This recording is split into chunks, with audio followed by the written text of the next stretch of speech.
Halo semuanya, hari ini kami akan mempresentasikan tentang langkah-langkah menulis teks artikel. Baik, yang pertama adalah teks narasi. Teks narasi adalah teks yang menceritakan suatu peristiwa atau kejadian yang terjadi dalam urutan waktu tertentu.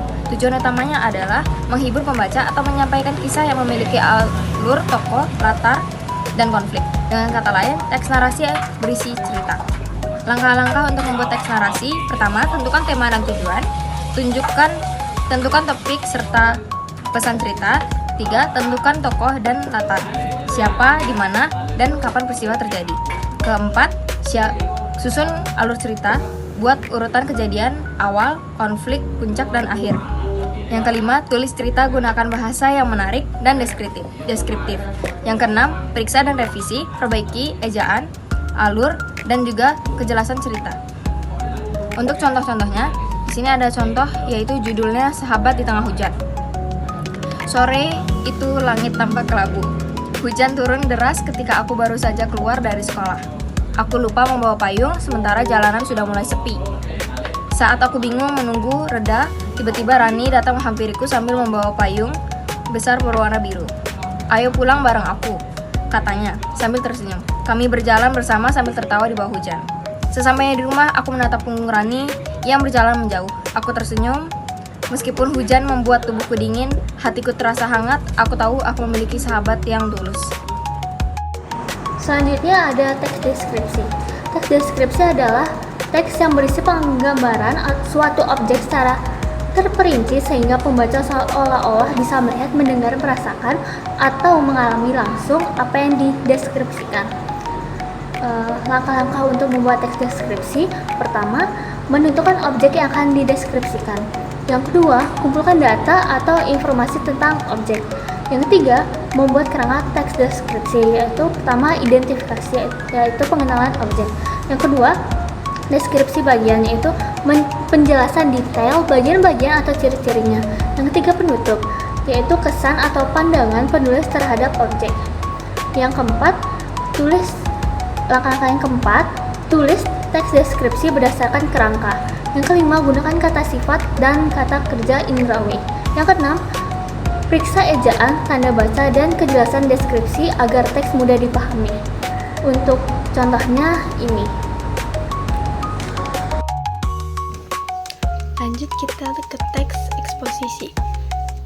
Jadi, teks eksposisi itu memberikan informasi atau penjelasan tentang suatu topik dengan tujuan menambah wawasan pembaca. Seringkali dilengkapi dengan data pendukung seperti gambar dan grafik. Kita next ke langkah-langkah menulis teks eksposisi. Jadi pertama itu tentukan topik. Jadi di tentukan topik ini kita memilih isu yang menarik dan kita kuasai. Lalu yang kedua adalah tentukan tujuan. Mau memberi informasi, menjelaskan, atau mengajak berpikir. Lalu yang ketiga, kumpulkan data atau fakta. Kita mencari bukti dan referensi dari sumber yang terpercaya. Yang keempat, susunan kerangka. Susunan kerangka yaitu ada pembukaan atau tesis, terus isi, argumentasi, lalu juga penutup itu penegasan ulang. Lalu yang keempat adalah tulis pembukaan. Nah, di sini kita mengenalkan topik dan pendapat utama.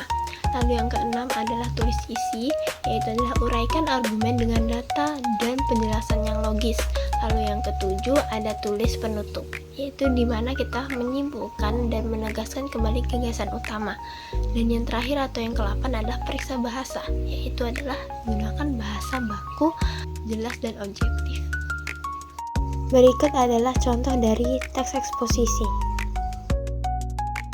Selamat siang teman-teman, di sini saya akan menjelaskan tentang argumentasi dalam langkah-langkah menulis teks artikel. Jadi, argumentasi sendiri merupakan pendapat atau simpulan yang didukung oleh data atau fakta untuk membuktikan kebenarannya. Selanjutnya, langkah-langkah menulis argumen. Yang pertama, pilih topik yang menarik, aktual, dan bisa diperdebatkan. Yang kedua, tentukan apakah ingin meyakini, membujuk, atau memberi pandangan. Yang ketiga, cari informasi, bukti, atau pendapat ahli untuk memperkuat argumen. Yang keempat, buat susunan pendahuluan, isi, penutup agar tulisan terarah. Yang kelima, jelaskan alasan dan bukti yang logis untuk mendukung pendapatmu. Yang keenam, gunakan kalimat yang efektif dan mudah dipahami. Yang ketujuh, tegaskan kembali pendapat dan berikan solusi atas pendapat akhir. Yang ke-8, periksa kembali ejaan, struktur, dan kekuatan argumen sebelum disebarkan. Selanjutnya ada contoh argumentasi. Judulnya atau topiknya menjaga lingkungan demi masa depan bumi. Silakan dibaca sendiri ya.